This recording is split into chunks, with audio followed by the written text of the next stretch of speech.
Everybody, welcome back to the Wisdom Tradition Podcast. This is Alex Sacken, and today I'm going to be launching my new series on Francis Bacon. We're going to be getting into the first article in a multi-part series, and I gave a introduction to the whole series in a short episode that I put out yesterday. So today we're going to be actually jumping into the series and getting into the first article. So just to give a little bit of recap, the overall series is going to be focusing on Francis Bacon, who is one of the most significant figures in the history of Western civilization. He lived in the late 16th century and early 17th century, and he was involved with a number of activities and societies that are very important, as we shall see. But he was also a writer and publisher under his own name. He wrote a number of very important works that have to do with the fundamentals of science and establishing the scientific method, among other topics. So we'll be getting into all of those. But in this first episode, we're really going to be setting the context for the time period that Francis Bacon lived in and what was going on in Europe. And so we're going to approach this article a little bit like how we did in our previous series on Plato, where I dedicated the first couple articles of that multi-part series to establishing the context for Plato's life. And so this was an opportunity to go into the geopolitics of the period. And so we're going to do the same here with Francis Bacon. We're going to be going into the politics and the dramas of the period that he lived in. And in order to really set the context for that, we're going to be looking at at a long period of history that begins with the fall of the pagan empires that we covered in our previous article on Plato, and the transition of Europe into a new order that would be dominated by the Christian church, and the sort of collapse of the political empires of the late Axial Age. We're going to be looking at how those sort of deconstructed into a feudal state. And so we're going to be looking at the dynamics involved with that. So this article, we're going to be focusing on the rise of Christianity. In the follow-up article, we're going to be discussing more on what happened with secret societies and the sort of descent of esoteric knowledge in Europe in the context of this very powerful church who had a strong incentive to suppress any kind of information that was against its own orthodoxy. So that'll be the focus of these first two articles. At the end of the second article, we'll be getting into an introduction of Francis Bacon and the Rosicrucian Brotherhood that he was a part of. And then the rest of the series is going to be focusing on Bacon and this Rosicrucian group and the various activities that they were involved in. So having said that, I want to jump right into today's article. It's called The Politics of Early Christianity. And again, it's part of this larger series on Francis Bacon. And that larger series is called Francis Bacon, Godfather of the Scientific Age. And I have a short preface I want to read, and then I want to jump into the first section. And the first section is called Europe's Transition into Christianity. But before we do that, let's look at this preface. So I begin by stating, this article begins the 10th chapter in a 13-chapter book project titled Philosophy, Its Origin, Purpose, and Destiny. The contents of this book are available to read for free on my Substack, which is called The Wisdom Tradition, just like my podcast is. And you can find it at thewisdomtradition.substack.com. And if you click on the publication section on my website, which is alexsacken.com, you can find a table of contents for the book along with links to the first 9 chapters published so far. So this is the 10th chapter. In addition to my written material, I host a podcast called The Wisdom Tradition, where I review each of the articles and offer additional commentary on their main themes and arguments. Also featured are standalone episodes offering supplementary material which contain relevant information not contained in the written articles. This current article is part 1 of a planned 6 or 7 part series, which is going to be to be determined. I'm not totally sure which I'm going to end up making it. But this article is a part of that longer series on Bacon and the role he played, largely in secret, in establishing the institutional foundations of the modern world. The focus of these first 2 articles in the series is to establish a comprehensive framework of European history from the time of the fall of the Roman Empire to the time of the English Renaissance, beginning in the late 16th and early 17th centuries. This material serves to inform the content of the latter articles of this series, which will explore the legacy of Francis Bacon and the important activities he conducted on behalf of the esoteric schools during the 17th century.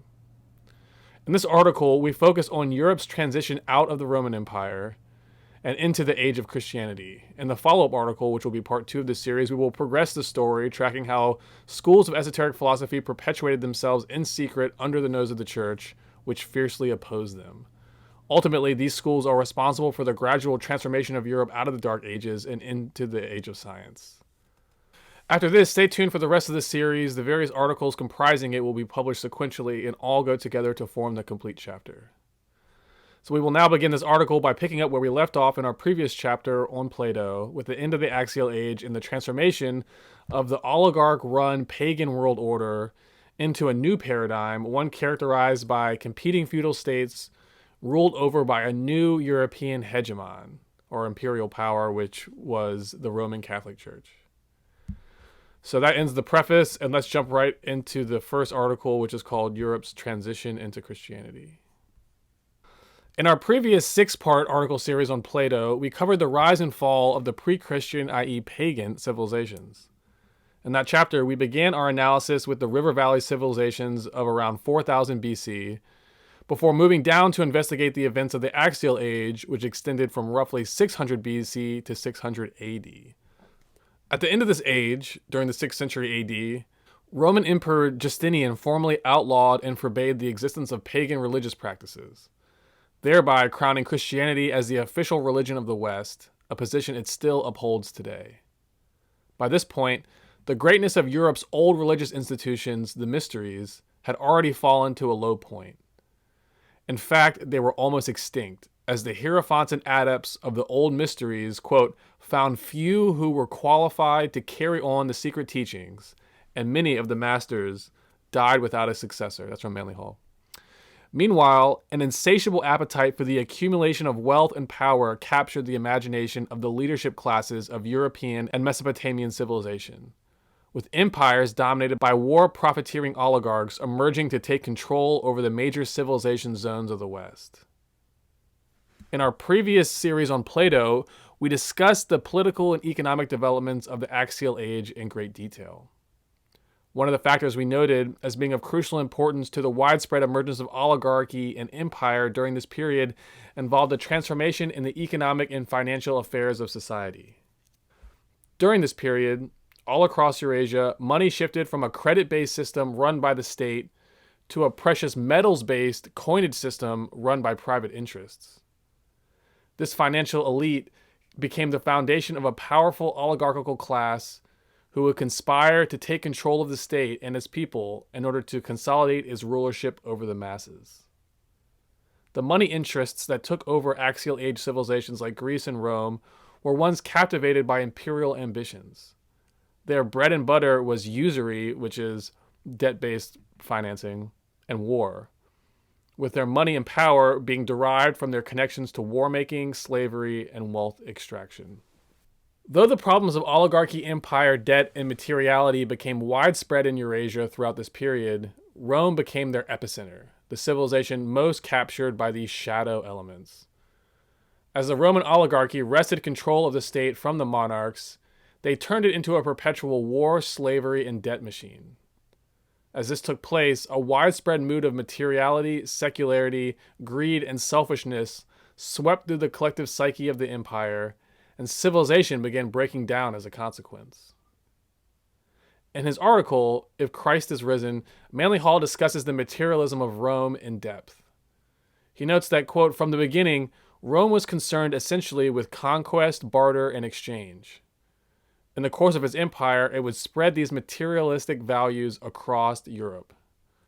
The world that Rome was initially born into was one that was, quote, largely dedicated to religious concepts and the institutions through which such beliefs were disseminated. But as the Roman Empire expanded and impressed its authority over the states and cultures of Europe, this began to change.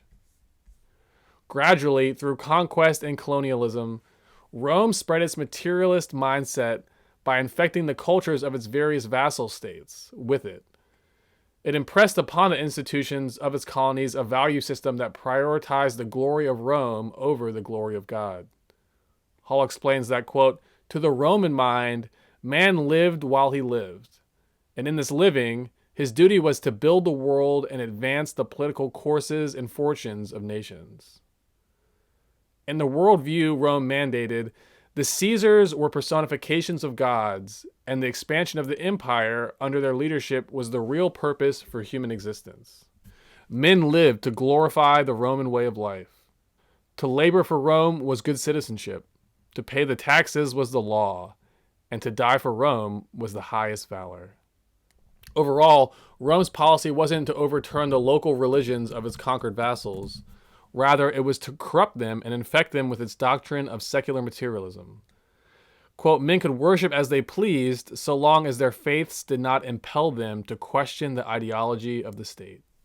So in the Roman Empire, as long as you paid your taxes and as long as you didn't threaten the military superiority of Rome, so basically as long as you agreed to service these oligarchs, then you were allowed to worship as you pleased, essentially.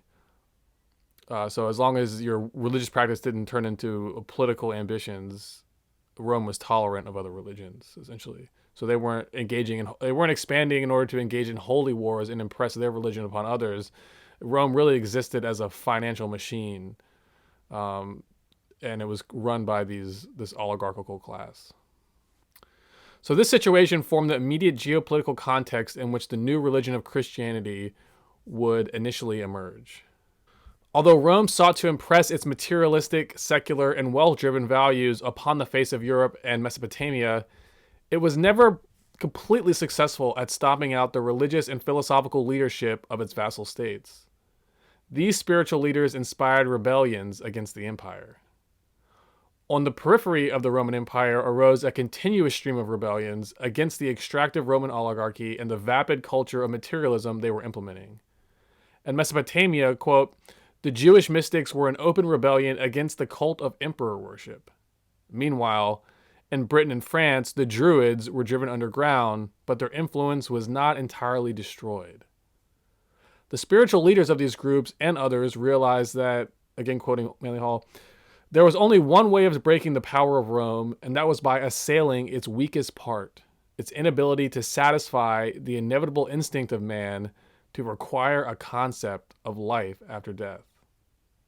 So remember, the Roman ideology that was fostered upon the subjects of his empire was that one existed to glorify Rome, which was really the way of life mandated by this oligarchical class. So there's no concept of a larger spiritual purpose or morality or ethics associated with this. All those things are judged via the state policy and the state ideology and the special interests who control it.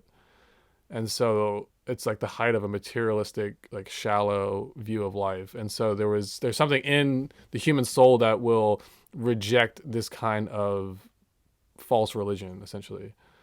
And so essentially all over the Roman Empire, but particularly on the peripheral states, you saw rebellions against this type of materialistic concept of life, this very self-serving one in terms of the Roman oligarchy.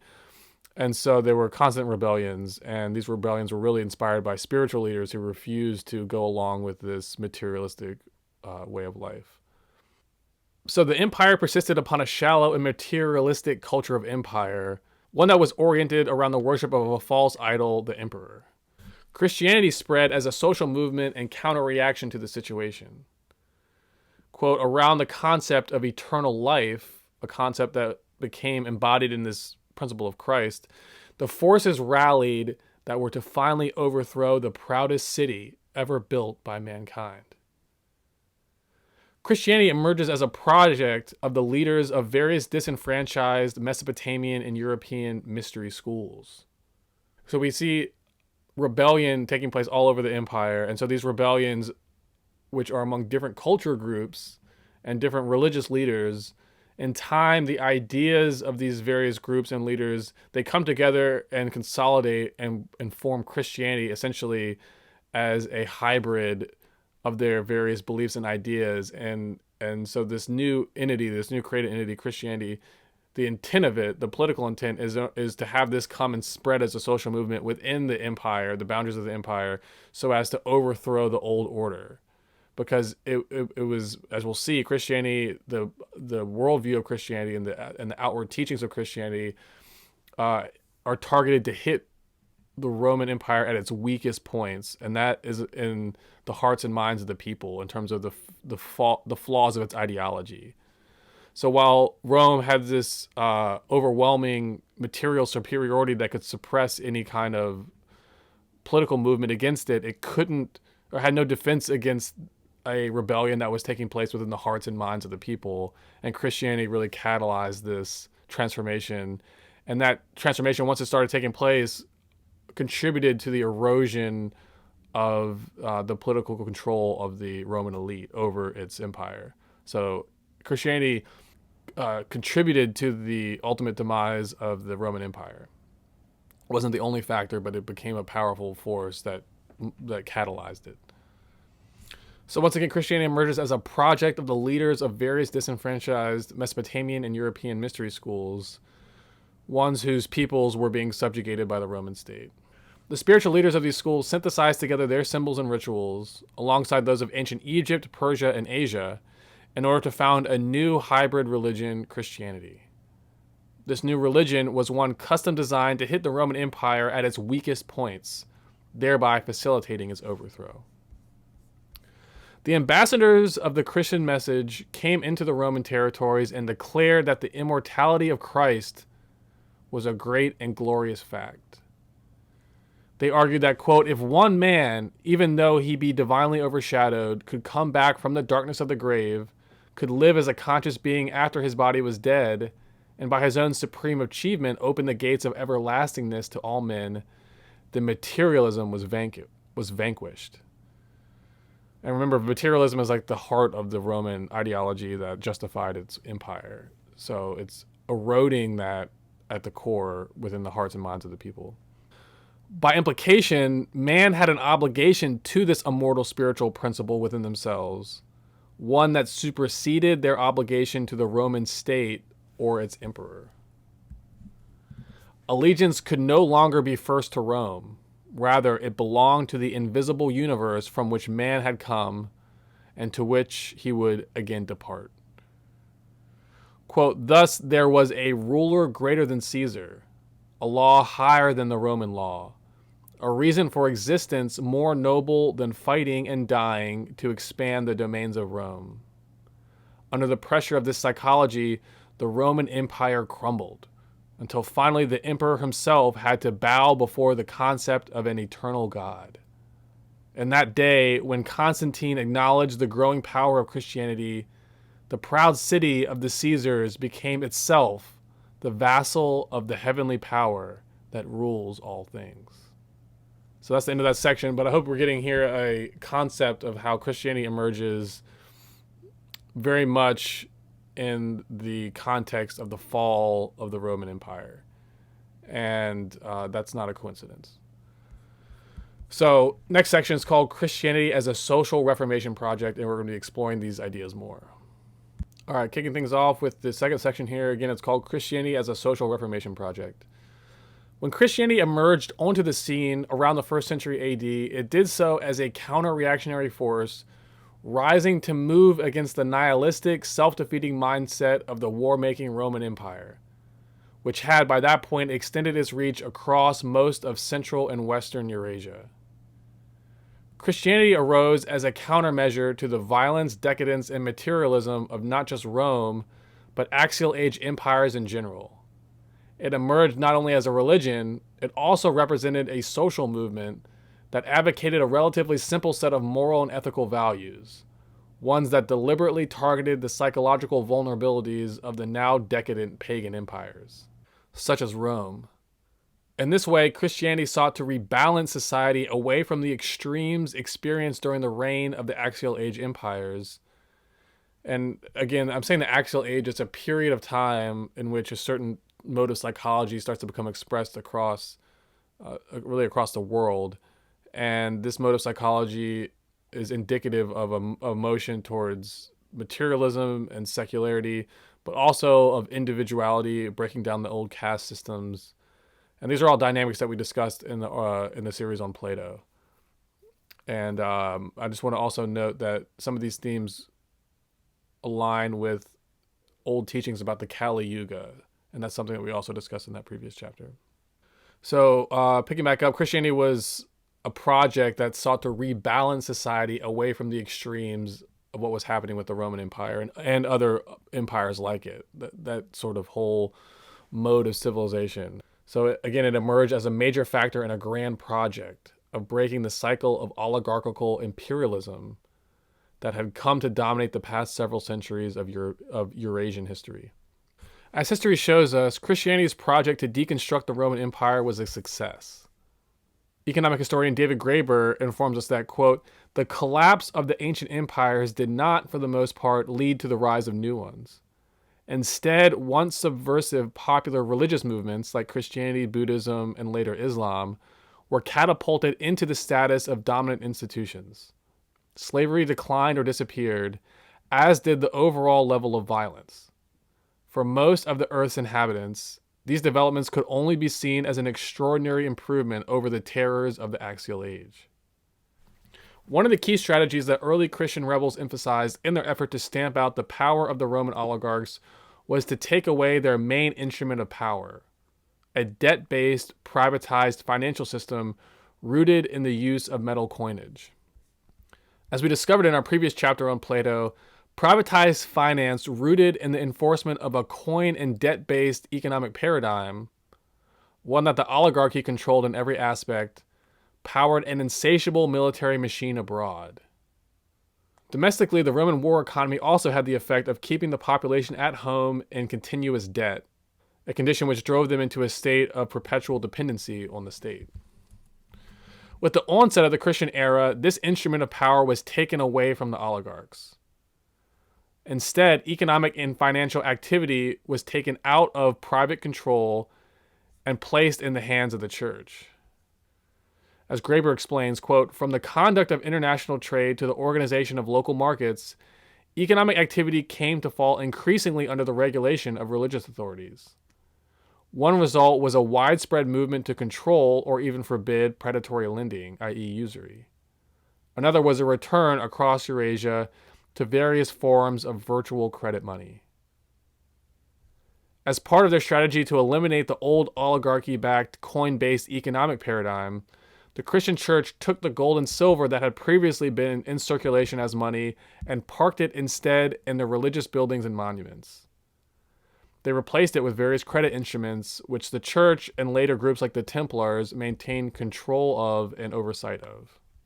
And the value of this section will really be unlocked if you did go through that Plato series, because I talked a lot about the politics of debt and the dynamics that took place with the rise of oligarchy and the replacing of the old monarchical form with a new oligarchical pattern.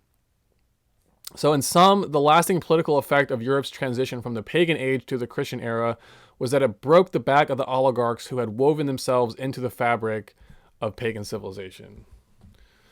Following the collapse of the Roman Empire and the rise of the Christian church, the entire geopolitical landscape of Europe changed.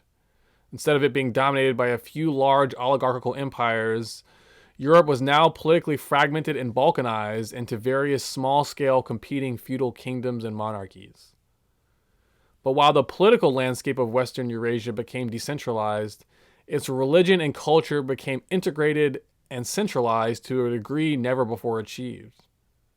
So we have a political fragmentation of Europe, but we have, in a sense, a consolidation because now large territories are being put under one cultural force, which is the Christian church. So the Roman Catholic Church emerged to take custodianship over the former Roman territories, serving as the cultural and political glue that would bind them all together. The result was a much stabler social environment for the majority of the population, at least for a time. It was certainly a departure from the chaotic political and economic situation that had existed before.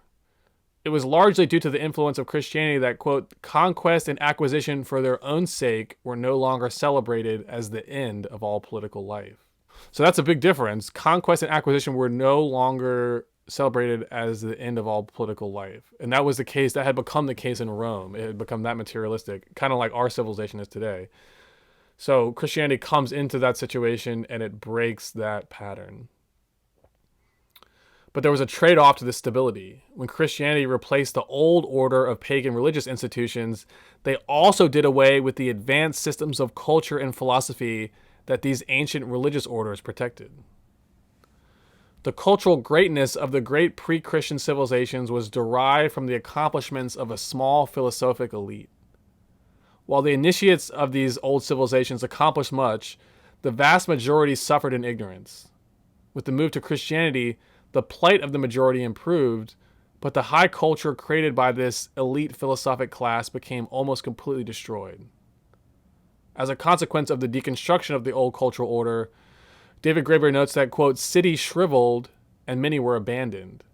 But even this was something of a mixed blessing. Certainly it had a terrible effect on literacy, but one must also bear in mind that the ancient cities could only be maintained, or were only maintained, by extracting resources from the countryside. Put simply, the baby was thrown out with the bathwater. When Christianity renounced the entire older pagan pattern of civilization, they did away with a lot of evils, but in the same fell swoop, they also renounced and separated themselves from the old wisdom tradition that the initiates of these older societies upheld. As we will see, this separation of religion from its philosophical core would set the stage for the next 2,000 years of human history. And that's the end of that section. So we see the Christian religion coming in as a social reformation movement, but there's many consequences. So there was good consequences, but there were also bad consequences. So we're going to be continuing to explore those as we go forward. So the next section is called The Significance of the Christian Message. All right, so the significance of the Christian message, section 3. As we just explored, Christianity emerged as an important factor in the political and economic reformation of European civilization after the fall of the Roman Empire and the end of the materialistic excesses of the axial age. Political and economic reform was not all that Christianity brought to the table, however. It also incorporated a number of significant innovations to the esoteric or public religious institutions of Eurasian civilization. The innovations and new features that Christianity adopted brought certain key concepts and practices to the masses that had previously been emphasized only within the inner sects of the old mystery schools. The most obvious of these new, previously secret elements that Christianity brought out was the emphasis on the worship of the one God over that of the many gods of the pagan pantheons. When we think of pagan civilization, we often think of their religious systems as being polytheistic, meaning they revered and worshipped a plurality of gods and divine agencies rather than one God, which is what the Abrahamic religions, such as Judaism, Christianity, and Islam, have come to emphasize in the modern era. Within the ancient mystery schools, however, it was secretly taught that polytheism, the gods, existed always in relation to a superior unified deity, the one God. Thus, the many gods of pagan theology were actually descriptive of the inner powers and agencies of one supreme God. Thus, the one God was the true God of pagan civilization. But this truth was emphasized primarily to the initiates of these ancient civilizations rather than to their laypersons, who would not have knowledge of this theosophical key to their own religion.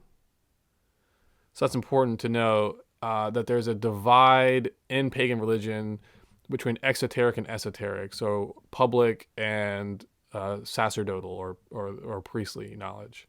So the public knowledge was polytheistic, but actually the priestly knowledge was monotheistic. And it was understanding that the gods of the old pagan pantheons were actually descriptive of various powers and agencies existing within the mind and the being of one God. So that's important to note. So what happens with Christianity is we have this idea, the secret teaching of the one God actually comes out and becomes the framework of a new exoteric religion, which becomes Christianity. First, with the emergence of Judaism, and later with the coming of Christianity and Islam, popular religions based on the doctrine of the one God come to replace all the older polytheistic systems. In the case of the Christian faith, its aim became, as Manly Hall explains, to, quote, build a church with global dominion dedicated to the one God. No religious system of antiquity besides Judaism was backed by this type of spiritual mission. This one God was the sovereign power before all life. It possessed a divine purpose or plan, and it became the purpose of Christendom to bring this plan into manifestation. Manly Hall elaborates, quote, Christianity, for the first time, enunciated to the public mind the doctrine that all creation and all created things indicate the unfoldment of a divine purpose through a series of collective incidents which must ultimately lead to the regeneration and perfection of creation. So this was a new concept that did not publicly exist before, that Christianity comes in and seeds into the body of society. This sense of divine purpose was embraced with zeal by the church, who sent endless streams of missionaries out to the far corners of the earth in order to bring this plan into actualization. In the process, it consolidated its power over the hearts and minds of Europe, while ensuring the deconstruction of the old political and economic order of the Roman Empire in the process. A second important innovation that Christianity brought to European religion was an emphasis on a personal connection that each human soul has with God, one that manifests through God's divine expression of love. In the exoteric or public understanding of pagan religion, the divine power of the gods was emphasized, respected, and feared, but was not contacted or personally connected with. As a result, a distance was maintained between the commoner and the object of their religion. It was only in the inner esoteric realms of the ancient religions, the mysteries, that the idea of contacting and building a relationship with God became revealed. At this higher philosophical level of ancient religious practice, the gods of myth were revealed as personifications of different aspects and powers of one's own psyche. Here, at this inner psychological level of religious interpretation, initiates leverage the power of the gods in order to attain a transformative mystical experience. One where they become, as Manly Hall puts it, immersed in the love and affection of the divine. Thus, ancient religion was highly polarized. For the majority, God was distant and aloof, but in its inner esoteric orders, an emphasis on the mystical love of God brought deity up close and personal. One of the effects of the lack of personal emotional connection with deity that the majority suffered from was that few felt a sense of moral or ethical responsibility to do right by their fellow man. The gods were conceived as moving mankind around the chessboard of life without mankind having much of a say. The most one could hope for is that these gods would look upon oneself and one's family with favor. In the meantime, you took and conquered what you could. It was this lack of moral and ethical backbone that contributed to the atrocities of the Axial Age and the Roman Empire. And it was this crisis of morals and ethics that Christianity stepped in and sought to immediately address.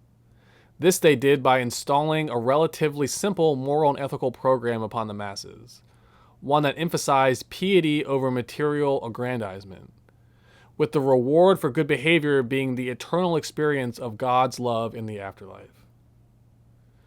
Christianity's promise of God's love as a means of spiritual salvation appealed to large numbers of persons who had become traumatized from generations of atrocities and horrors that had befallen them and their families during the Axial Age. The majority of the populace during this age was aware of only the exoteric or outer form of their religion, whose relative coldness brought them little consolation to deal with the ongoing series of crises and tragedies they were collectively experiencing. It was into the situation that Christianity stepped, offering to the traumatized masses a new religious concept upon which the individual could build hope and faith, one which could sustain them under periods of crisis, pain, and suffering. So that's the importance of the Christian message, is that it comes in, it brings the doctrine of God's love, and also a monotheistic emphasis that was only secretly observed in the previous pattern of religion. This new religious concept was built upon the revelation of God's love for man. This is a salvational idea that had previously been emphasized only to the initiates of the mystery schools. Now, through Christianity, it was brought out to the masses, and it would change the whole course of human history. So with that, we're ending this third section, and we're going to begin the fourth, which is called The Mystery Schools Close Their Doors. All right, section 4, The Mystery Schools Close Their Doors. The externalization of their once secret philosophical teachings about divine love heralded a larger transformation taking place within the institutional structure of the old mystery schools. The mystery schools existed at the heart of the ancient pagan religious order. From within the walls of their ancient temples, the priesthoods clothed their esoteric knowledge in the symbolism of myth and ritual. As Eurasian civilization fell into an increasingly materialistic mode of being, the mystery schools ceased to wield the same level of influence over the rulers of the state that it once did.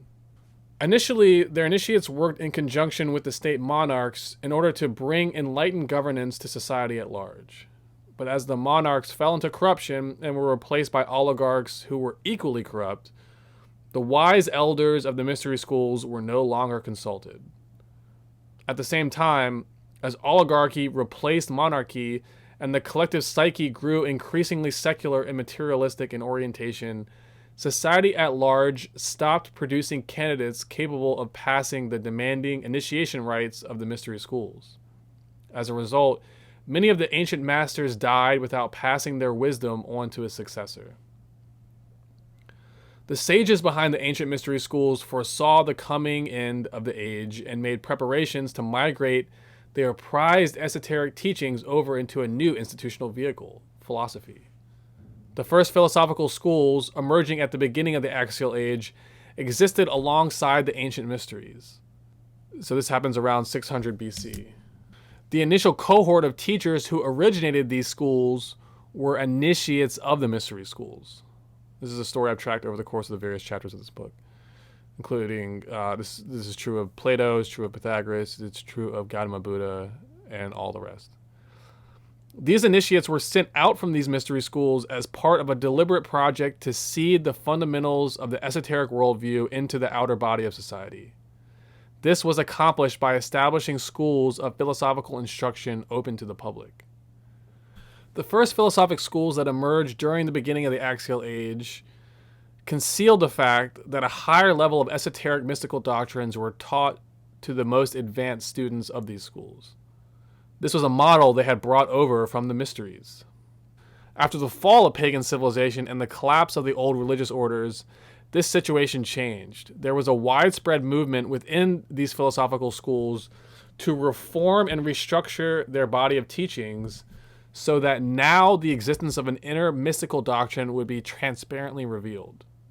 Thus, with the dying out of the old religious orders, the original philosophical schools were freed to more explicitly incorporate the esoteric and mystical aspects of ancient philosophy into their doctrines. Here we find a connection between Reformation movements taking place in both philosophy and religion during the closing years of the pagan era. In both cases, we find the love aspect of deity coming into prominent emphasis.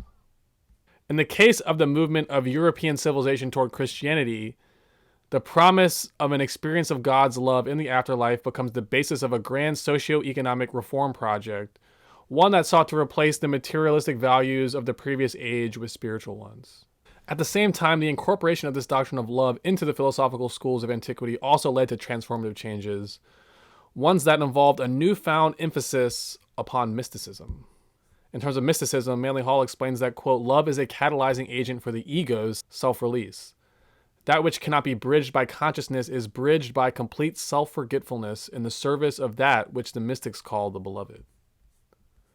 One example of a philosophical school transformed by an injection of cosmic love comes with Platonism and its transformation into Neoplatonism. Alongside the Christian transition, we see arise in Alexandria a new mystical order of Platonic thinkers. This new generation of Platonists emphasized mysticism and made important alterations to the older body of Platonic teachings in order that it may more directly express a mystical and theurgic theme. In the new doctrine that resulted, the goal of the philosopher becomes to actually experience and intimately connect with the various metaphysical aspects of Plato's system of teachings. This is accomplished by means of secret esoteric disciplines and occult practices.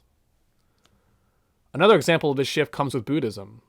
Right around the same period that Neoplatonism emerges, and also Christianity, we see Buddhism undergo a similar transformation. What had previously been a rather severe and ascetic doctrine of ethical and moral codes became enriched with an injection of highly mystical teachings and formulas. According to the new generation of Buddhists that emerged during this period, these mystical doctrines had always existed within the Buddhist schools, but had previously been concealed from the awareness of all but the highest level of students and disciples. It is notable that within these philosophical schools, the emergence of an esoteric doctrine emphasizing the salvational nature of God's love comes at exactly the same time that Christianity is arising as a popular religious movement within the vestiges of the fallen Roman Empire, a movement also premised around the emphasis of God's power of love. Zooming out, the pattern becomes clear. With the decline of ancient civilization, the core aspects of the esoteric philosophical teachings of the mystery schools becomes externalized. The most important mystical elements of the teachings are moved into various philosophical schools, including Neoplatonism, Hermeticism, Gnosticism, Kabbalism, Mahayana Buddhism, and others. At the same time, key elements of its once secret teachings are woven into the fabric of the emergent Christian religion. Philosophic historian Richard Tarnas elaborates on this transmigration of knowledge out from the mysteries and into Christianity. Quote, "In the process of the Hellenistic world's adoption of Christianity, many essential features of the pagan mystery religions now found successful expression in the Christian religion. The belief in a savior deity, i.e. a hero god, whose death and rebirth brought immortality to man. Themes of illumination and regeneration. Ritual initiation with a community of worshippers into the salvational knowledge of cosmic truths. The observation of a preparatory period before initiation. Demands for purity, fasting, vigils, etc. Ritual processions, pilgrimages, the giving of new names to initiates, i.e. those born again, etc. This is a list of things that Richard Tarnas is citing that is featured in Christianity that only used to be featured within the old mystery schools. Again, giving evidence to this transmigration of knowledge that takes place. Manly Hall highlights the main underlying theme behind this extraordinary motion of events. Quote, "The barriers to the mysteries were broken open. Access to certain types of information was no longer constrained as it had been. The teachings once reserved for the few began to be consumed by the many. As the pagan empires declined, the once concealed knowledge of the ancient mystery schools was ported over into various new institutional vehicles. Its most esoteric teachings moved over to the philosophical schools, transforming them in the process. Meanwhile, other key aspects of the mystery teachings were brought out and seeded into public awareness through the vehicle of Christianity. Once the externalization of the old wisdom teachings took place across these two paths of descent, both the new reformed philosophical schools, but also Christianity, the mystery schools formally closed their doors, and the ancient religious orders that once protected them fully disappeared from public view.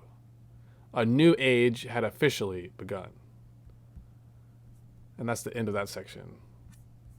And the next section is going to be called "The Church Rejects Philosophy."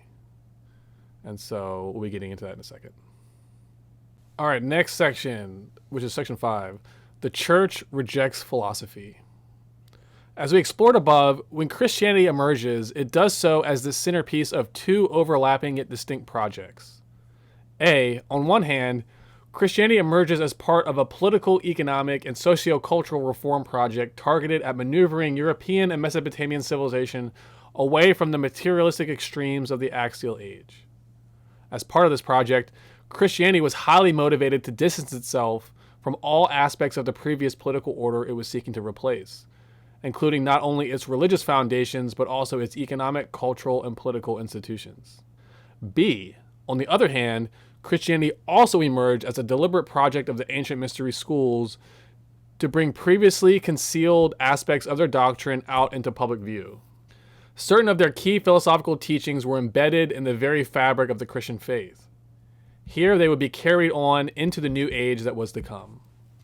As the Christian church gradually consolidated and grew in power, a tension arose within itself between two conflicting truths. Its need to market itself as being in total opposition to the pagan empires that came before, and B, the reality of its connection to the religious philosophies and mystery schools of those same ancient pagan civilizations. So it needed to distance itself from those on one level, but it was also intimately connected to them on another level. As history shows, the first factor, the church's desire to repudiate its own connection to the past, is the one that won out. Manly Hall summarizes the church's point of view in making this decision to break all ties with the past. In their eyes, quote, there must be a complete separation of Christian and pagan interests. So long as it was obvious that the Christian sect was indebted to the pagans, it occupied a dependent position. Therefore, this indebtedness must be wiped away. Hall continues, noting that because Christianity was to be a religion different from paganism, the church saw that it must, quote, compete with and excel the pagan institutions in order to assume spiritual leadership over the hearts and minds of man. The church's strategic decision to completely renounce its connection with pagandom necessitated the requirement that it create a new mythology for itself, one that would pronounce its faith as a new and unique divine revelation to the world, a complete system of revelation entirely separate and unique. In the church's view, it must rise as a temporal institution and become the center of a Christian civilization. For it to do this, all other competing faiths and traditions must go. Consequently, quote, with one imperious gesture, it dissolved the body religious, consigning all previous knowledge and beliefs of man into the limbo of decadent cults. As the self-appointed custodians and masters of a new Christian world order that was to come, the church clergy, quote, set itself apart as an eternal priesthood, which would bestow its favors only upon those entirely dedicated to church purposes. Philosophic historian Richard Tarnas elaborates on the worldview that the church came to advocate for itself. Quote, unlike the mystery religions, which existed and thrived within many different cultures and religions, Christianity proclaimed itself and recognized itself as the exclusively authentic source of salvation, superseding all previous mysteries and religions, alone bestowing the true knowledge of the universe and a true basis for ethics. Such a claim was decisive in the triumph of Christianity in the late classical world. In the church's own view, they were, quote, God's representative on earth, a sacred institution whose continuing tradition would serve as the exclusive interpreter of God's revelation to humanity. Thus, with the rise of Christianity, the pluralism of Hellenistic culture, with its various intermingling philosophical schools and polytheistic religions, was replaced by an exclusive monotheism. Manly Hall further elaborates on the unique brand of monotheism that the church came to proselytize. In the view of early church fathers like Augustine, the church was God's uniquely chosen institution in the world. It was, quote, the gift of Christ, the only begotten Son of God, who through his miraculous birth, ministry, and death had given to the world his church and sustained it by apostolic succession, meaning a succession of popes. Outside of the church, none could find salvation. The door of the church was the entrance to all hope, the only entrance. In their interpretation, Jesus Christ is not the savior of the world, but the savior of the church only, which is his particular sanctified institution, set apart and unique, infallible and unchangeable and immovable. Even within the church itself, Christ is the savior not of all the congregation, but only of the elect. And this salvation is achieved under ecclesiastical conditions. There can be no variation. Again from Manly Hall, as the church came to see it, it is the church, not Christ himself, who is the mediator between God and man. Thus, the church becomes the very mechanism of redemption, and there is no place in heaven for any outside of the church. So in this way of thinking, Christ, the universal Redeemer, disappears. In the worldview mandated by the church, good and evil cease to be moral virtues, and instead are determined solely by reference to invariable scriptural dogma. Invariable scriptural dogma. In order to position itself as the sole hegemon over the religious life of Europe and the Near East, Christianity became highly dogmatic in its adherence to biblical scripture over all other forms and traditions of knowledge. On this, Richard Tarnas writes, quote, with the church's gradual emergence as the dominant structure and influence in the early Christian religion, the writings that now constitute the New Testament, added to the Hebrew Bible, were established as the canonical basis for the Christian tradition. This canon of scriptural traditions, of scriptural teachings, effectively determined the parameter of the evolving Christian worldview. In other words, Christian concepts of reality and truth became confined to fixed and unchanging, i.e., canonized, traditions of interpretation concerning a small and highly selective set of biblical scriptures. As Manly Hall further elaborates, quote, words became important, more important than ideas. And orthodoxy required an absolute and literal acceptance of words. Interpretation was not permissible because it would inevitably incline the mind away from the literalness of words. And as a consequence of this kind of thinking, when men began to think, their thoughts escaped the Christian boundaries. That was the real threat. And more specifically, they escaped the church boundaries. As a defense against such wayward thinking, the church priesthood declared that, quote, the church and its dogmas are absolutely infallible and must be obeyed in all respects if the spiritual state of the soul is to be assured. Consequently, they saw it as the church's duty to enforce the acceptance of its dogmas, and if necessity arose, it was fully justified in using the military power of the state to compel obedience. This policy of obey our dogma or else put the church at odds with the philosophical schools that had survived the downfall of the old empires. And swearing its opposition to everything that came before, Christianity denied the validity of any source of knowledge beyond that of biblical scripture. As a consequence of this denial, it separated itself from its connection to the vital body of wisdom teachings possessed by the ancient philosophical schools.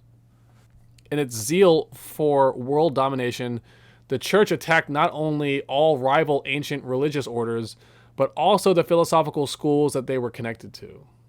They even attacked and eliminated the teachings of philosophical schools sympathetic to the Christian message, such as Gnosticism and Neoplatonism. In the church's view, if a complete conversion of Europe to Christianity was to be ensured, only pre-approved orthodoxies could be allowed to survive. Consequently, all other faiths and competing interpretations of Christianity must be eliminated. As Manly Hall explains, the early church fathers understood that, quote, the church must become one structure within itself before it could hope to impress the power of this unity upon a doubting world. Orthodoxy must be defined, and everything outside of that orthodoxy must be eliminated. Thus, the church fathers realized that, quote, in order to become a great religion, the church would have to stomp out the schismatic cults which had arisen within itself. Schisms which were due largely to streams of pagan thought flowing in through various bishops within its own ranks who had originally been born and educated as pagans. As we will see, this strategic policy of the church to eliminate all competition would have large and profound consequences for the subsequent development of Eurasian civilization. And so that's the end of that section. Once again, it was called The Church Rejects Philosophy. And we can see how the church's need to maintain a dogmatic position really forced its hand against these philosophical schools. And the reason it had to enforce this dogma was because the dogma is what ensured its political consolidation and control of Europe. And that was one of the two grand projects of Christianity. And it was a project that kind of went against the other aspect of Christianity, which was to seed and reveal aspects of the old mystery teachings and bring them into the outer body. So in a sense, the mystery school teachings that were put into Christianity started to become subjugated by the church itself because they compromised its own view of the sort of new world order that it could establish if it could gain control. And so it's really like the church leadership, their number one priority became to gain control, and they were willing to sacrifice the philosophical aspects of Christianity in order to achieve this control. And so that's what we see happen. And we're going to be continuing our analysis of this as we go on. So the next section is called The Mystery Schools Go Underground. All right, let's pick back up. Section 6 is called The Mystery Schools Go Underground. Manly Hall points to Gnosticism as a hallmark example of the church's persecution of an internal Christian sect who offered an alternative, non-orthodox interpretation of the Christian message. Gnosticism emphasized a spiritual and mystical interpretation of the Christian faith, one that completely dismissed the claim of the church hierarchy to be the exclusive custodian of man's access to God. Summarizing the situation, Hall writes, quote, "Early in its history, the church waged a violent conflict with the great pagan systems of philosophy and religion with which it was surrounded. As the power of the church increased, it attacked these systems more and more openly. In some cases, it was able to exterminate entirely the older cults and heretical groups. So perished the Gnostics of Egypt and Syria." Going into further detail, Hall explains that, quote, "Gnosticism was the great heresy of the ante-Nicene period of church history. The fathers of incipient Christianity, having elected themselves the custodians of salvation, exercised this prerogative to stamp out all traces of Christianity as a philosophical code." He explains that, quote, "Gnosticism was despised by the church because it sought to interpret Christian mysticism in terms of the metaphysical systems of the Greeks, Egyptians, and Chaldeans, the very cultures and civilizations Christianity was attempting to separate and distance itself from. Consequently, quote, the church fathers considered the period of Gnosticism to be the most crucial in the history of Christianity, for at that time it had to be decided whether the new cult should be a religion or a philosophy. If the Gnostics had won, Christianity would have been regarded as the legitimate heir to the philosophic wisdom of preceding ages and would have gone forward as an interpretation of all the great systems and teachers that had preceded it.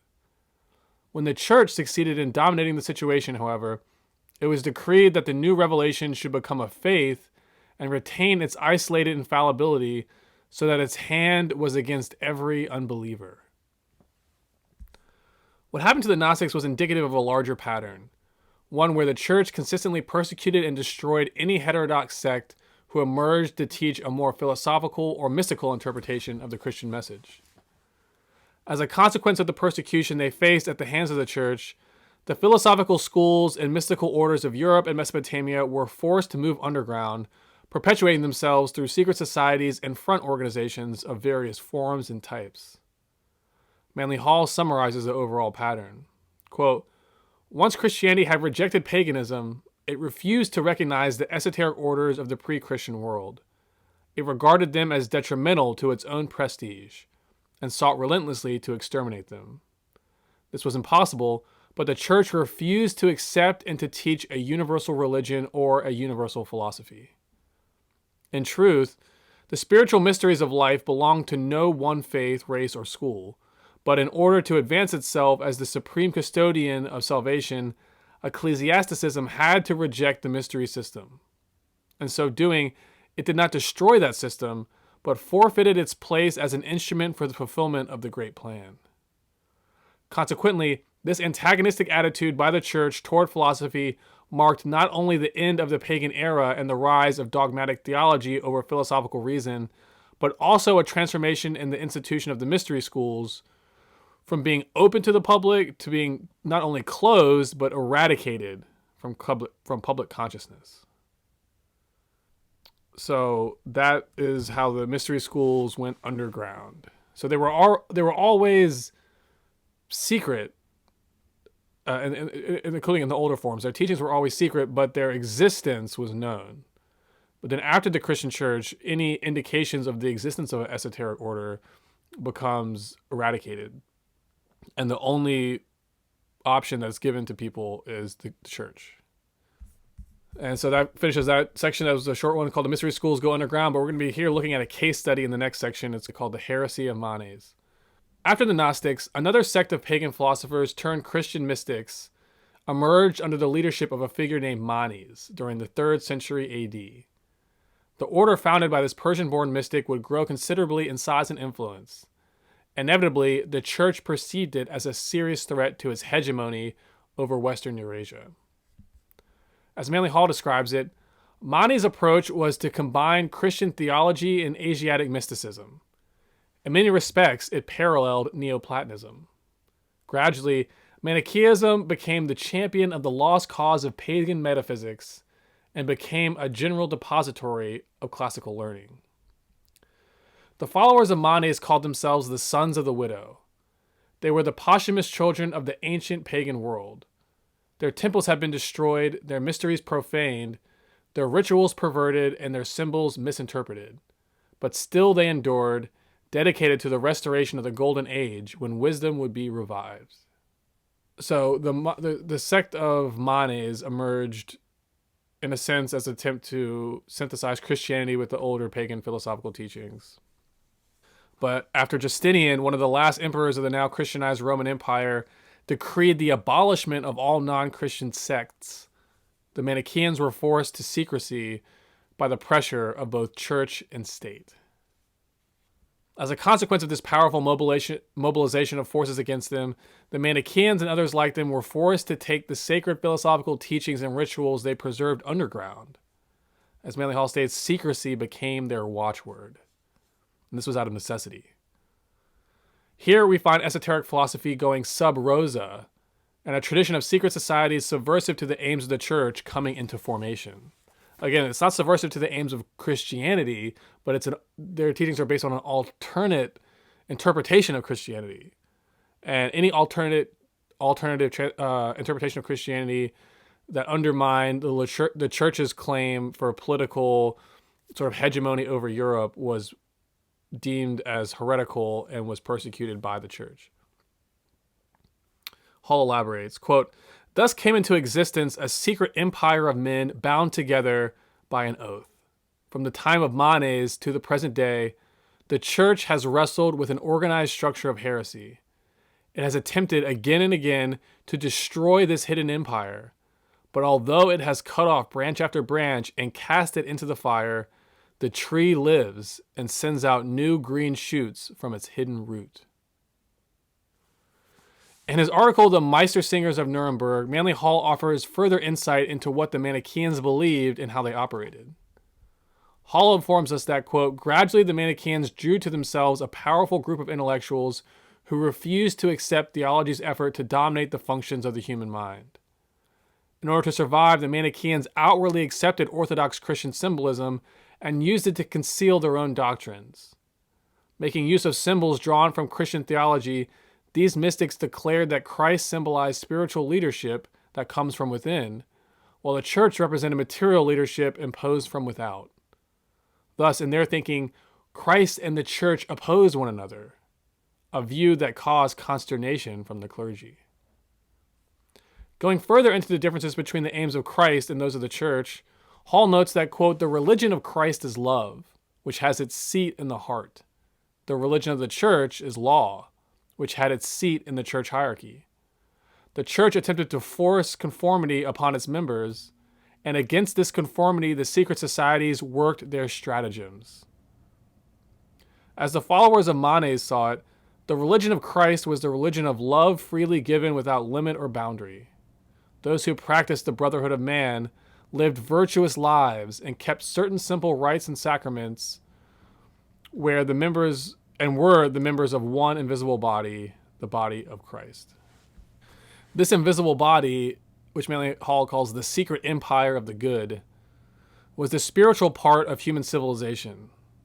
This spiritual part struggled against the material ambitions of princes and priests who sought temporal supremacy in defiance of the words of Christ, that his kingdom was not of this world. In time, various heterodox sects derived from the Manichaeans would emerge in the shadows of the church's vast religious empire. These hidden and secret societies would set up an invisible empire of their own, one dedicated towards a long-term spiritual mission, the establishment of Plato's philosophic empire on a global scale. This grand philosophic mission passed gradually from the Gnostics and Manichaeans to the Templars and Albigensians of the Middle Ages. Then, from them, it passed onward to the alchemists, troubadours, trade guilds, Kabbalists, Rosicrucians, Freemasons, Bavarian Illuminati, and others. These groups were the ones responsible for instigating the cultural and scientific revolutions in Europe and the great political revolutions that were shortly to follow in America and France. As we will see, one figure, Francis Bacon, was at the heart of the activities of these later aspects of the esoteric school's grand project, which the Manichaeans and their descendants helped preserve during the long years of the Dark Ages. So we see with the Gnostics and with the Manichaeans the beginning of this motion of esoteric philosophy underground and its move into secret societies. So in the next section, we're going to be considering, the next couple sections, we're going to be considering the Jesus of history, the unknown teachings of the lost accounts of Jesus, the teacher who actually existed. And then we're also be considering the Jesus of the Bible and how there's a difference between the two. So the next section is called the Essenes, which was a group in Syria that Jesus is connected to, the real Jesus. So it's called the Essenes and the Jesus of history. That's the next section. So the Essenes and the Jesus of history. This is section 8. The Gnostics, the Manichaeans, and other like-minded sects of esoteric philosophers saw the ambitions of the church as being diametrically opposed to the actual teachings of Jesus. Manly Hall summarizes the basic themes of Jesus' teachings. Quote, Christianity is best summed up in the commandments Jesus gave to his disciples, that they should love God wholeheartedly and their neighbor as themselves. The keynote is distinctly one of service to the common need. As we explored above, the position of the church came to be much different from this. Its priests axiomatically declared that a literal interpretation of biblical scripture was the only possible truth, and that all other interpretations of the Christian faith, as well as all other religions outside Christianity, were heretical and in need of either conversion or extinction. Manly Hall states that the Christian faith was originally intended to be a modified and reformed version of Judaism, one that would feature, like Judaism, a division of its religious philosophy into exoteric and esoteric branches, with the esoteric doctrine being for the initiates or apostles, and the exoteric doctrine being for the layman and the public at large. So this is an archetype that we see always with the ambassadors of the mystery school, is that they perpetuate this esoteric and exoteric divide in terms of their teachings. Hall describes Jesus as an initiate of a small society of devout mystics called the Essenes, which populated the region of present-day Syria. The society was originally either founded or co-founded by the Greek initiate Pythagoras during the 6th century BC during the course of his many decades of travel. The region had long contained a mystery school associated with the name Melchizedek, which Pythagoras had originally become an initiate of during his philosophical wanderings. Pythagoras' Essenian society integrated with this mystery school, and it was here that the historical Jesus was initiated and brought into enlightenment. Hall offers further detail on Essenian society and how it influenced the life and teachings of its initiate, Jesus. It is generally supposed that the Essenes were the initiators and educators of Jesus. This is quoting Manly Hall. If so, Jesus was undoubtedly initiated in the same temple of Melchizedek where Pythagoras had studied 6 centuries before. One of the chief objectives of this Essene community was the reinterpretation, this is quoting Hall again, was the reinterpretation of the Mosaic law according to certain secret spiritual keys preserved by them from the time of the founding of their order. It would thus follow that the Essenes were Kabbalists, meaning they were versed in the secret doctrine of the Israelites. Joseph and Mary, the parents of Jesus, are believed to have been members of the Essene order. Jesus was reared and educated by the Essenes and later initiated into the most profound of their mysteries. The silent years of his life no doubt were spent in familiarizing himself with that secret teaching later to be communicated by him to the world. And I just want to emphasize, this is all from Manly Hall. Having consummated the ascetic practices of his order, he attained to the christening. Having thus reunited himself with his own spiritual source, he then went forth in the name of the one who has been crucified since before the worlds were. Manly Hall is describing this principle of Christ, as it came to be called in Christianity.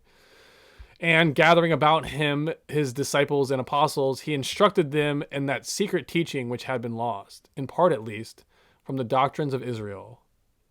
His fate, the true Jesus, the historical Jesus, his fate is unknown. Manly Hall offers further elaboration on this order of Melchizedek that Jesus was a part of and ambassador for. Quote, in the New Testament, Jesus is called a high priest after the order of Melchizedek.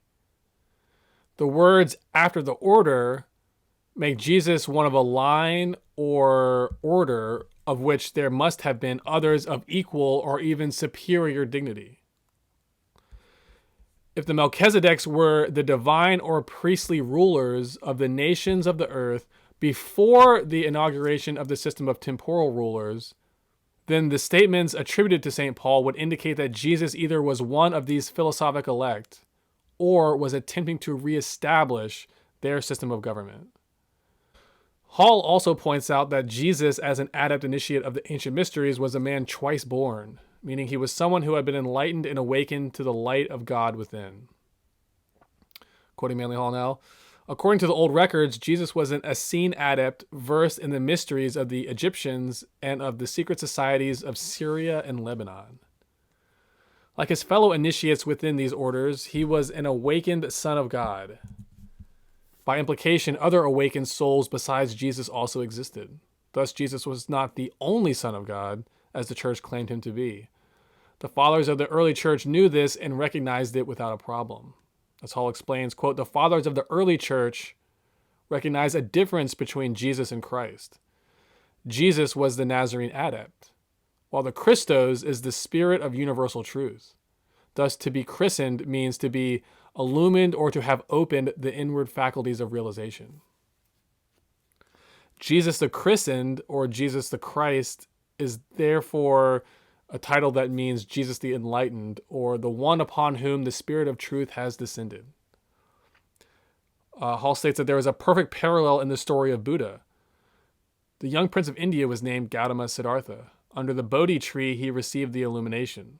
The Spirit of truth, or Buddhi, Buddhi, which is universal wisdom, was released out of his own nature. He then became Gautama Buddha, Gautama the Enlightened.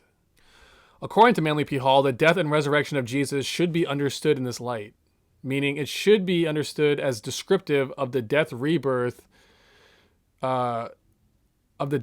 experience that the initiate goes through in their quest of spiritual enlightenment. In philosophic terms, the resurrection of Christ, quote, is summed up in Plato's doctrine that the body is the sepulcher of the soul, or the tomb of the soul. By the resurrection, therefore, we are to understand enlightenment ascending out of ignorance, the truth within liberated to manifest through a dedicated and purified body. When man overcomes his appetites, masters his animal impulses, perfects and redeems his heart and mind from their addictions to destructive or illusionary concerns, this is the resurrection. By implication, quote, the term Christian should be limited to one who, like Jesus, has received the inner light, and should therefore not be bestowed upon the congregation of any theological movement. A man is not a Christian until Christ is born in him, end quote. That's from Manly Hall. So that was on the Essenes and the Jesus of history. And now we're going to look at the Bible and the Jesus of myth. And that's the topic of the next section. So section 9, the Bible and the Jesus of myth. If the above account of the real historical Jesus' life and teachings comes as a surprise, this is because the historical Jesus has been all but wiped from the face of the Bible. There are two primary reasons for this. First, the fathers of the early church followed the example of the religions that had come before and transformed the historical life of their founder into a mythologized allegory. This is a pattern we find with earlier pagan heroes like Orpheus and Osiris, and Christianity's myth about Jesus follows the same logic. Second, there was a division within the early church among those who sought to utilize Christianity for political purposes and those who, like the Gnostics and Manichaeans, sought to use it as a vehicle to bring the ancient mystery teachings into a new age. The first group won out and began fitting together a version of Scripture that is a partial and distorted selection from a larger body of teachings. The canonized Scripture of the Church lacks internal cohesion, while also jumbling and making a mess of the esoteric symbolism that the philosophic wing of the faith was attempting to embed into it. Let's look at these two influences one by one so as to unpack some of the deeper philosophical meaning of the Christian teachings. In regards to the first topic, Manly Hall writes that, quote, with the decline of paganism, the initiated pagan hierophants transferred their base of operations to the new vehicle of primitive Christianity.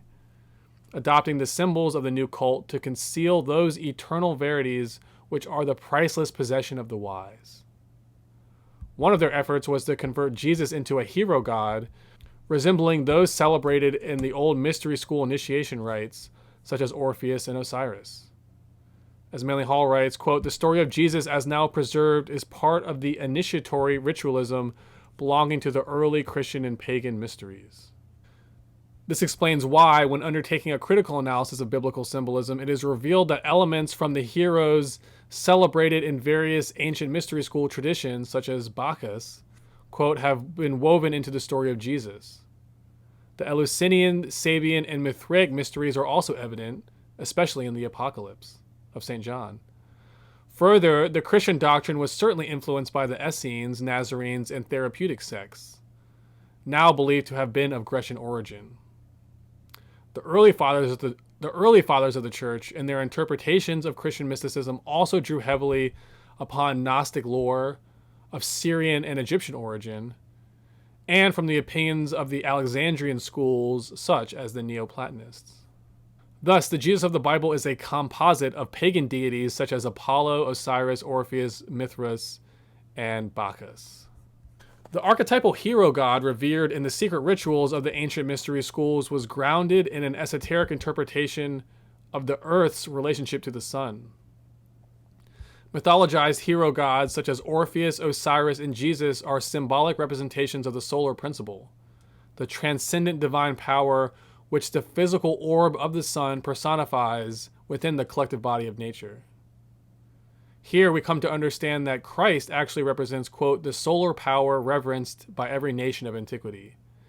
If Jesus the Initiate revealed the nature and purpose of this solar power under the name and personality of the Christos, thereby giving to this abstract power the attributes of a God-man, he but followed a precedent set by all previous world teachers. Hall equates this esoteric interpretation of the Christ principle with Jung's idea that every human psyche is rooted within the consciousness of a single universal self. Hall explains that, quote, mortal man achieves deification only through at-one-ment with this divine self. Jung based his entire concept of individuation upon the psyche's grand quest to integrate with its own higher nature. This principle of self, the Christos principle, is a divine principle within every human. It therefore represents, quote, man's real hope of salvation, the living mediator between abstract deity and mortal humankind. The actual or real Jesus, the Jesus of history that was an initiate of the same esoteric order that Pythagoras previously had been, offered a version of these timeless wisdom teachings by giving the principle of universal self the name Christ. Gautama Siddhartha, a counterpart of Jesus's operating in the eastern realms of the Eurasian continent, gave this principle of universal self the name Buddha. Either way, the same underlying principle or concept is being indicated. Hall explains that, quote, Jesus disclosed to his disciples that the lower world is under the control of a great spiritual being, Christ or the universal self, which had fashioned it according to the will of the eternal Father, which represents a superior aspect of God that transcends selfhood. In the language of Christian mysticism, quote, since the Christos was this God-man or the self imprisoned in every creature, it was the first duty of the initiate to liberate or resurrect this eternal one within himself. He who attained reunion with his Christos was consequently termed a Christian or a christened man. Of course, this is not the version of Jesus Christ that we find emphasized in the orthodox doctrines of the Christian church or within its Bible. Christian orthodoxy became crystallized around a partial selection of Christian scriptures drawn from a much larger body of early teachings. These became fitted into a pattern that haphazardly followed certain ideas drawn from the mystery schools, such as their use of solar symbolism, but which rejected other aspects of their philosophical teachings. Instead, it replaced them with a doctrine of unphilosophical dogmas, such as vicarious atonement, which we'll explore in a minute, which were unique to human history and at odds with the old mystery school wisdom teachings. The Jesus Christ of the Bible thus became transfigured into a distorted mythologized account. The actual teachings of the Jesus of history became subjugated and forgotten. the next section, which is section 10, is called the Logia and the Lost Teachings of Jesus. And the word Logia is spelled Logia, and I'm just assuming it's pronounced Logia. It may be Logia, but I'm just going to say Logia. And I'll be explaining what that is in a second. In a classic article from the 1940s titled Christianity, Was It Originally a Philosophy or a Religion?, Manly Hall states clearly and definitely that, quote, beyond question of a doubt, records concerning Jesus do exist, the actual historical Jesus. But it is equally certain that they are now in the hands of people who do not intend to make them available. Why have they been kept secret? For the same reason as always. They endanger the institution of Christian theology. In the records of esoteric philosophy, there once existed in the early days of the Christian religion a recorded account of the actual teachings of Jesus. These became known as the Logia, which translates to the words, the speeches, or the statements. Hall explains that the Logia represents, quote, the oldest records we have concerning the teachings of Jesus to his intimates, disciples, and apostles. This mysterious body of records is referenced in the writings of the early fathers of Christianity, where we find statements such as, it was written in the Logia, ... or the Master said, ... Hall expands on this, writing that the Gospels in the Bible were written not by the actual apostles they are ascribed to, but rather by a group, or by group authorship. Or, in other words, by people who had access to the early traditions or the Logia. They built the gospel stories from this common source. In this way, the Logia's existence is ephemeral. The accounts that the Logia represent are known to have existed because they are cited in older documents, but they have disappeared over time, and written versions of them, if any, have never been made public. Hall indicates that the Logia may have originally existed as an oral tradition. This may explain why no written records have survived. Quote, it is quite possible that the Logia was never committed to writing, that it was memorized and in substance became a book in the mind rather than on paper. Hall speculates that, quote, these mental records, which for a time were passed on, with the death of the legitimate descent then vanished. While Hall indicates that no records of the Logia remain, he then goes on to give highly valuable details about what the contents of the Logia once contained. How he is able to do this, I will leave it up to the reader to speculate. Manly Hall states that, quote, the Logia, according to surviving fragments, is divisible into three general parts. One part consists of the words attributed to Jesus himself. The second part, those attributed to the disciples, apostles, and intimates. And third, an account of the historical incidents and circumstances in the life of Jesus and his disciples. He continues, the Logia itself, where it teaches the actual words and thoughts of Christ, his intimates, and his disciples, contains evidence of very important philosophical theories. Concerning the philosophical content of Jesus' original teachings, Hall emphasizes that he, quote, definitely teaches the mystical immanence of God, meaning the mystical participation of deity in all the circumstances of human life. If deity is incarnate in all life and not just in the hierarchy of the church, then the legitimacy of a world order controlled by the church becomes fatally compromised. While this teaching of the immanence of God is inconvenient for church orthodoxy, Manly Hall insists that it's true. He writes that according to Jesus, quote, deity is not separate from its world, but is immersed in it. Deity functions through the world and is the source of all life that flourishes everywhere in space. Hall also points out that in the Logia, it is recorded that Jesus reverenced the principle of Christ as a universal one that belongs to all mankind and not just himself. Hall writes that, quote, according to the continuation of this statement in the Logia, when Jesus refers to himself as one with the Father, he is not designating himself a unique person. He is merely restating that which is true of all peoples and all creatures. In the mystical thinking of Jesus, the Essenian initiate, we participate in God by discovering God within ourselves. This union between ourselves and God has always existed. Quote, what we call enlightenment or illumination is merely our discovery by conscious effort of truths that eternally are. We discover that we are truly living in God, that God is not in heaven, but in us, as in everything. In this light, the Logia also contains enlightened teachings about the objectives of prayer. Hall writes that, quote, "From the Logia we learn that in ancient times, prayer was a form of meditation. Prayer, according to the Logia, is achieved by entering into the self, by retiring from the objective into the subjective. In this conception, quote, the individual entering into a state of meditation or prayer becomes aware of his internal participation in divine matters. This withdrawal into meditation means entering into the Father's house, whose location is in the heart.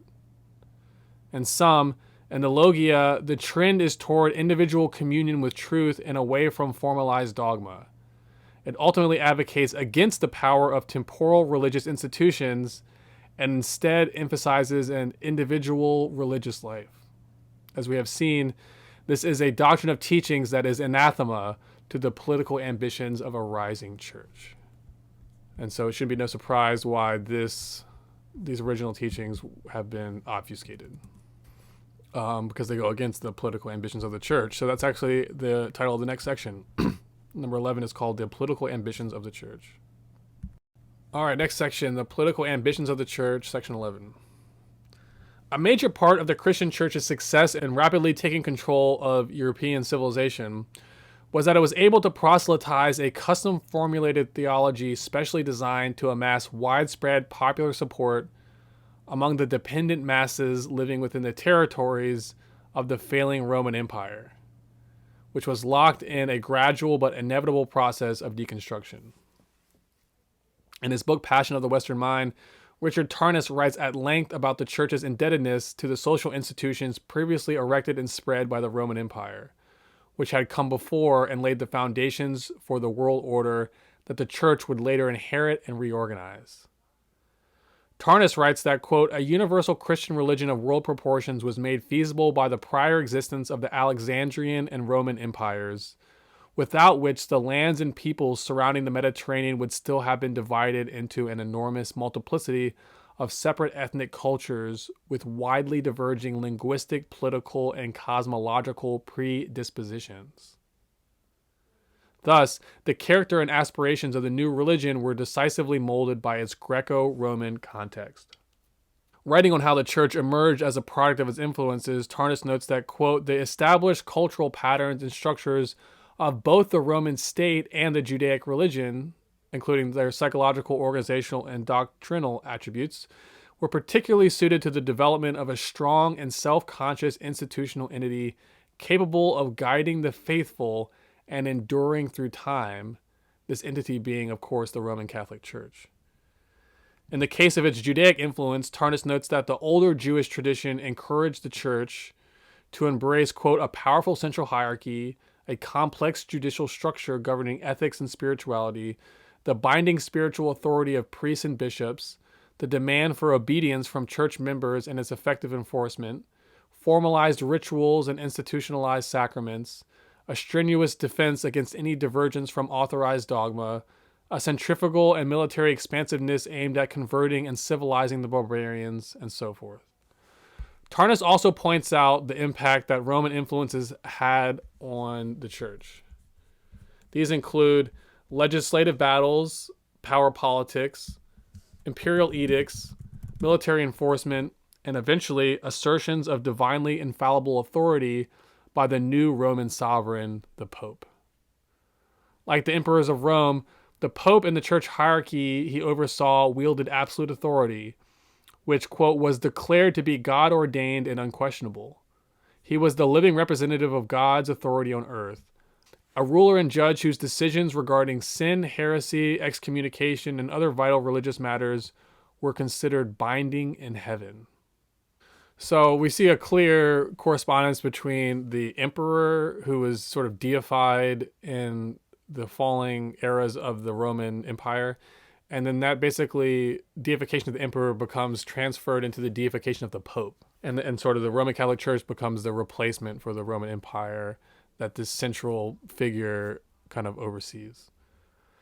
Tarnas pinpoints the key dynamic taking place. Quote, "As the Roman Empire became Christian, Christianity became Roman." In so doing, it inherited custodianship over the political order that the Roman Empire had originally established by war and conquest. He explains that, quote, after the Roman Empire's division into an eastern and western sector, and after the Western Empire's collapse in the wake of the barbarian migrations, a political and cultural vacuum occurred in much of Europe. The church became the only institution capable of sustaining some semblance of social order and civilized culture in the West, and the Bishop of Rome, as a traditional spiritual head of the imperial metropolis, gradually absorbed many of the distinctions and roles previously possessed by the Roman emperor. A transition of power took place, with the church's boundaries now coinciding with those of the Roman state.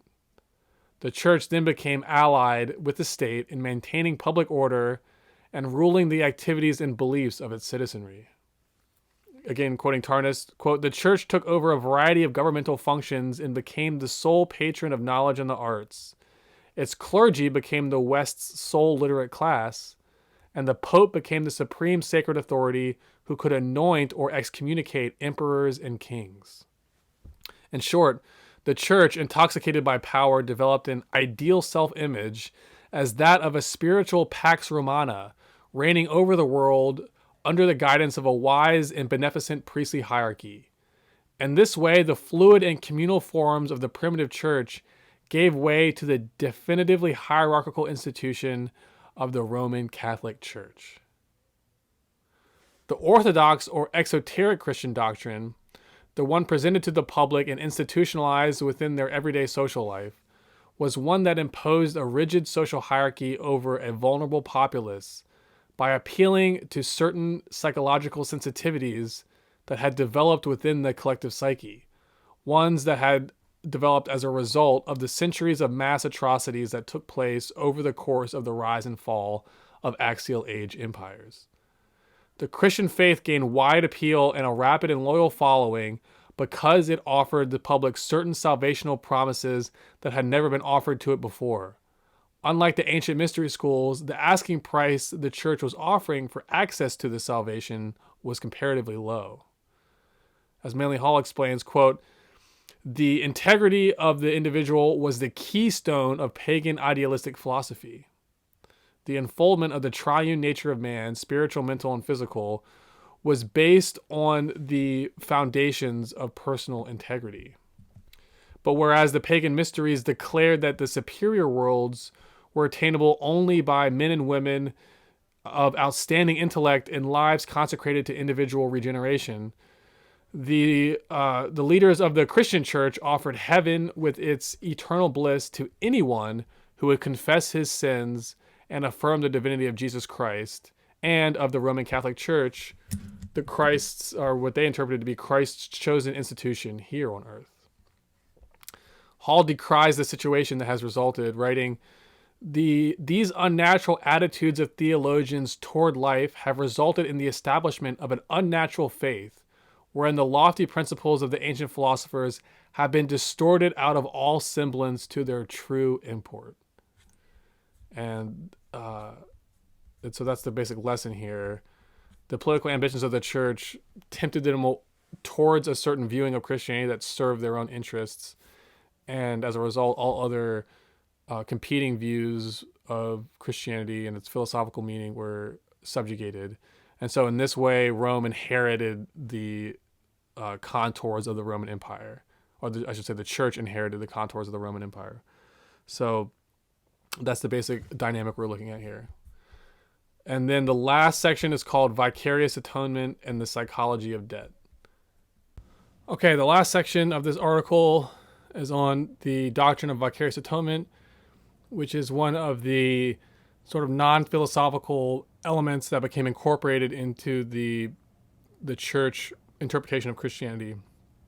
And we're going to be investigating the role that this doctrine played. So to begin, the specific instrument that the Roman Catholic Church and its offshoots utilized in capturing the hearts and minds of Western Eurasia was their doctrine of vicarious atonement.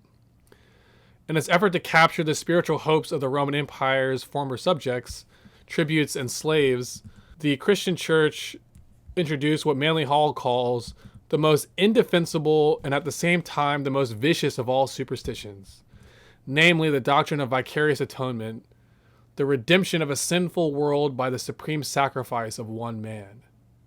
Hall explains that, quote, while the myth of the dying God is to be found in many religious systems, Christianity was the first and only cult to construe the mythical incident as a literal atonement.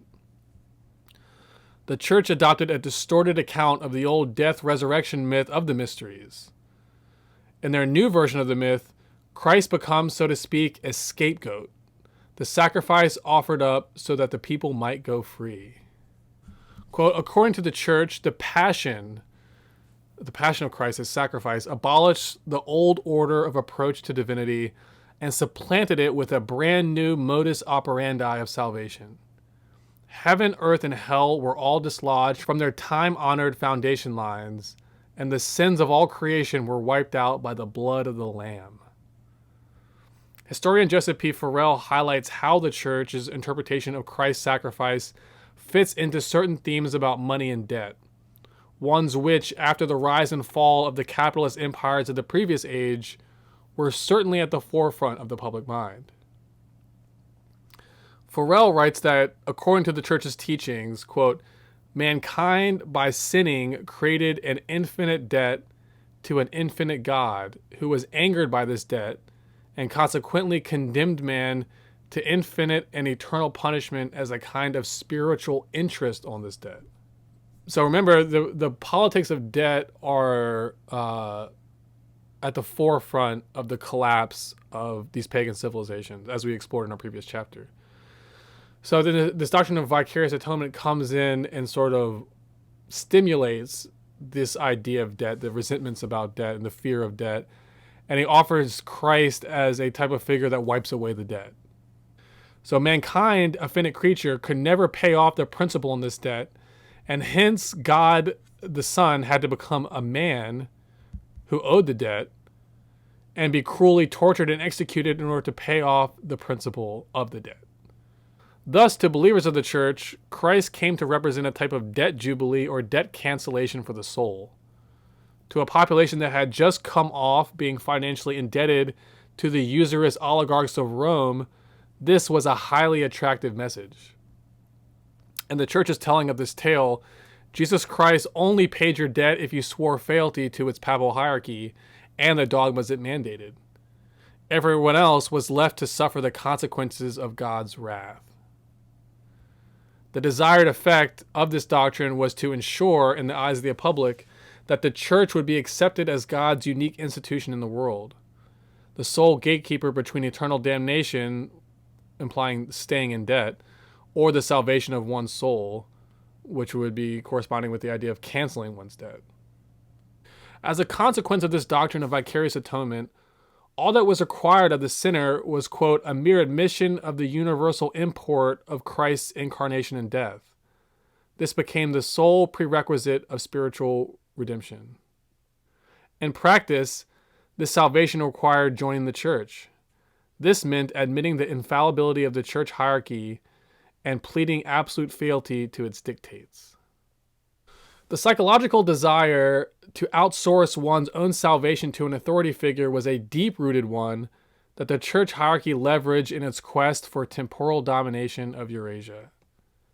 And in a way, we see these same themes emerging in the past few years with this idea of like the mandates, health, vaccine, etc. mandates, and the idea that we should outsource our health decisions to an authority figure. There's a lot of analogy that you could draw between the psychological dynamics involved with today and what happened back then. As Manly Hall explains, the church's message gained such wide popular appeal because the masses were not yet ready for something more demanding. The average person of the time, quote, believed in the virtue of form and ceremony and accepted their priests as intermediaries between themselves and God. So long as man desired to worship heroes and pay homage to other men because of their titles, honors, and positions, the philosophic viewpoint was not applicable to their needs. The Christianity of the Middle Ages, quote, was peculiarly suited to the needs of those who desired comfort and religious solace, and at the same time did not want to burden their minds with the abstract formulas which only philosophers and mathematicians could understand. For this reason, the philosophical schools, which required greatness of their disciples, lost out, while the Christian church, with their orthodoxies, won control of Europe. The dogmatism of Orthodox Christianity, quote, had a popular appeal because it in no way required a greatness of intellect. It was a religion of the masses, and by weight of number, it achieved control of the political machinery of its time. In sum, Christianity emerges as a major innovation to the religious institutions of the Western world. At the same time, it also emerges as a major political project, one with aspirations of displacing the falling Roman Empire and re-engineering it into a church-led Christian empire, ruling over a political and economically neutralized tapestry of feudal states, or I should say feudal European states. A major consequence of Christianity's political ambitions was that, to achieve victory, it was forced to sever its connection with the philosophical schools of the past.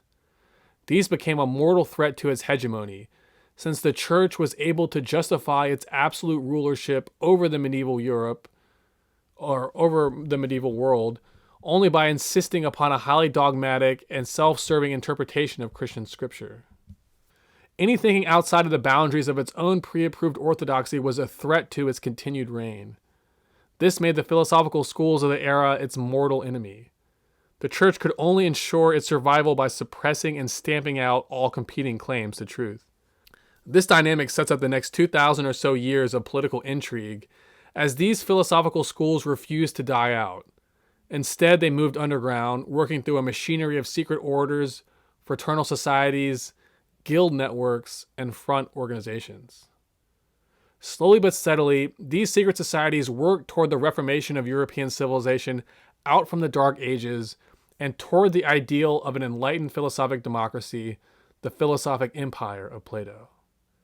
In the late 16th century, Francis Bacon emerges as an important figure in the unfolding quest of these secret societies to achieve world enlightenment.